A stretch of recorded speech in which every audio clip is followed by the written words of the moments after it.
బులెటిన్లో breaking news చూస్తున్నాం. Godown నుంచి రేషన్ బియ్యం మాయమైన వ్యవహారంలో మాజీ మంత్రి పేర్ని నాని సతీమణికి జయసుధకు మరోసారి నోటీసులు జారీ అయ్యాయి. తొలుత 185 మెట్రిక్ టన్నుల బియ్యం మాయమయ్యాయంటూ 1,68,00,000 జరిమానా విధించారు. ఆ తర్వాత మరిన్ని బస్తాలు బియ్యం మాయమైనట్లు గుర్తించారు.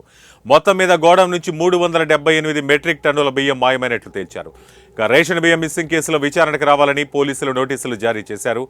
పోలీసులు వెళ్లిన సమయంలో ఇంట్లో పేర్ని జయసుధ లేకపోవడంతో ఇంటి గోడకు పోలీసులు నోటీస్ అంటించి వెళ్లిపోయారు. విచారణకు సహకరించాలని జిల్లా కోర్టు ఆదేశించింది.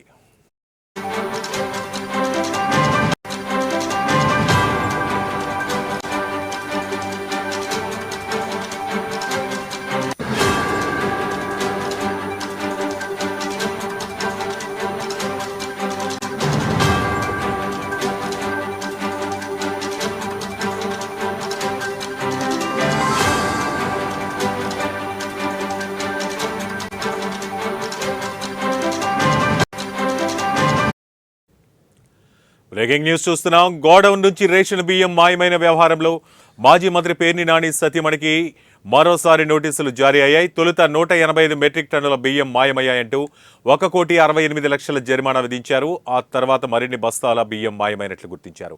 మొత్తం మీద గోడౌన్ నుంచి 378 మెట్రిక్ టన్నుల బియ్యం మాయమైనట్లు తేల్చారు. రేషన్ బియ్యం మిస్సింగ్ కేసులో విచారణకు రావాలని పోలీసులు నోటీసులు జారీ చేశారు. ఇక పోలీసులు వెళ్లిన సమయంలో ఇంట్లో పేర్ని జయసుధ లేకపోవడంతో ఇంటి గోడకు పోలీసులు నోటీసులు అంటించి వెళ్లిపోయారు. విచారణకు సహకరించాలని జిల్లా కోర్టు ఆదేశించింది.